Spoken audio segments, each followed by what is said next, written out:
Moi, je vais vous dire, ce qui m'a choqué, c'est le fait que j'ai pas réagi. Hein. J'ai regardé ensuite la vidéo, je me suis dit pourquoi j'ai pas réagi.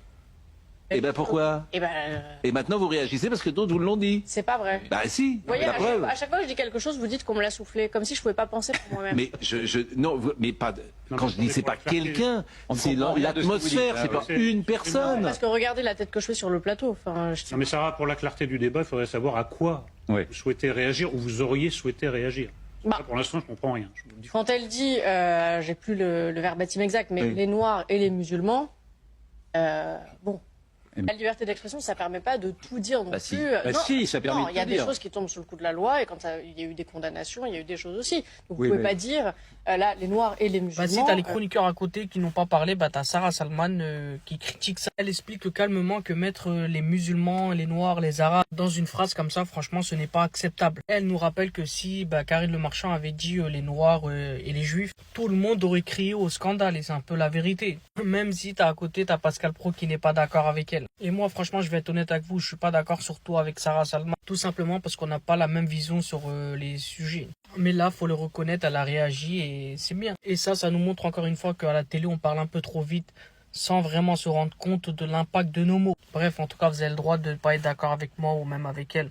N'hésitez pas à me donner votre avis dans les commentaires, partagez la vidéo et abonnez-vous. L'influenceuse Kenza Benchrif, connue sous le nom de Poupette Kenza, a annoncé son divorce avec Alan Lierman, mais surtout elle a partagé des accusations très graves. Dans une vidéo très émotive, elle explique avoir donné toute sa vie à cet homme, ses 3 enfants, sa confiance, son énergie. Elle dit que c'était le seul homme qu'elle ait connu. Elle raconte aussi qu'elle se sentait jugée pas assez bien. Elle affirme avoir subi des violences pendant longtemps, des humiliations et des tromperies répétées. Selon elle, ses infidélités auraient commencé très tôt. Même pendant sa première grossesse, elle dit lui avoir pardonné plusieurs fois. Apparemment, il aurait utilisé son propre argent pour payer une chambre d'hôtel afin de la tromper alors qu'elle se trouvait elle-même à Dubaï. Ce sont des accusations lourdes à ce stade. Franchement, ce sont que des déclarations. Mais de son côté, son ex-mari ne s'est pas exprimé publiquement de la même manière. Au-delà des réseaux, cette histoire rappelle quelque chose d'important. Personne ne mérite la violence ni les humiliations. Et quitter une relation toxique demande souvent beaucoup de courage. Dans tous les cas, il faut rester prudent, respecter la parole de chacun et laisser la justice faire son travail si nécessaire. Bref, c'était mon avis. N'hésitez pas à me donner le vôtre dans les commentaires. On peut en parler. D'après Marion Maréchal, Jean-Luc Mélenchon est la personne la plus cultivée. Écoutez bien. Cultivé, ah oui, excusez-moi, je réfléchis. Le plus cultivé, vivant du coup. Vivant. Je sais pas, ça me fait mal, mais probablement Jean-Luc Mélenchon. Jean-Luc Mélenchon. Bah oui, elle parle bien du chef de la France insoumise. D'abord, déjà, on va remettre les choses au clair. À savoir, Jean-Luc Mélenchon est connu pour citer beaucoup d'auteurs, de parler d'histoire, de philosophie, de littérature. Il a une vraie culture classique et ça, faut le reconnaître. Même vu dans ses discours, il aime bien le montrer. Et là, on a même ses opposants qui reconnaissent souvent qu'il a une grande connaissance de l'histoire. Après, ce qui surprend le plus, franchement, c'est que ça vient de Marion Maréchal. Parce que là, on parle vraiment d'une personne qui est à l'opposé. Et là, elle reconnaît publiquement que sur la culture, c'est Jean-Luc Mélenchon qui sort du lot. Il y a quelque chose qui me fait rire un peu. Ça veut dire qu'elle n'a pas trouvé une personne plus cultivée que Jean-Luc Mélenchon au Rassemblement national. Mais au final, franchement, ça nous montre quelque chose d'intéressant. En politique, on peut être en désaccord total avec les idées, mais on a le droit de reconnaître une qualité chez l'adversaire. Et ça, surtout dans le climat actuel, franchement, c'est un peu surprenant. En tout cas, c'était mon avis. N'hésitez pas à partager la vidéo. Abonnez-vous.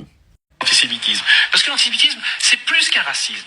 Parce que le racisme, vous détestez les Arabes, vous détestez les Noirs, vous détestez les Asiatiques, c'est une chose.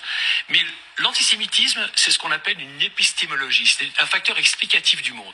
Les Juifs sont responsables du communisme, les Juifs sont responsables du capitalisme, les Juifs sont responsables de mes malheurs personnels. Franchement, dire que l'antisémitisme, c'est plus que du racisme, ça pose un vrai problème. Pourquoi? Parce que le racisme, peu importe la cible, c'est la même chose. La haine d'une personne à cause de ce qu'elle est. Parce que là, quand on commence à dire une forme de haine est au-dessus de l'autre, je suis désolé, mais pour moi, on crée une hiérarchie dans la souffrance. Comme si certaines victimes comptaient plus que d'autres, ou comme si certaines origines ou religions méritaient plus de respect que d'autres. Mais on va tous être d'accord. La haine d'un juif parce qu'il est juif, ou la haine d'un arabe parce qu'il est arabe, la haine d'un noir, d'un asiatique ou n'importe qui pour ses origines ou sa couleur de peau, franchement c'est le même poison. Et là en tout cas ce qu'il raconte, franchement c'est une dinguerie. N'hésitez pas à partager la vidéo et surtout donnez-moi votre avis dans les commentaires, là-bas on peut en parler un peu.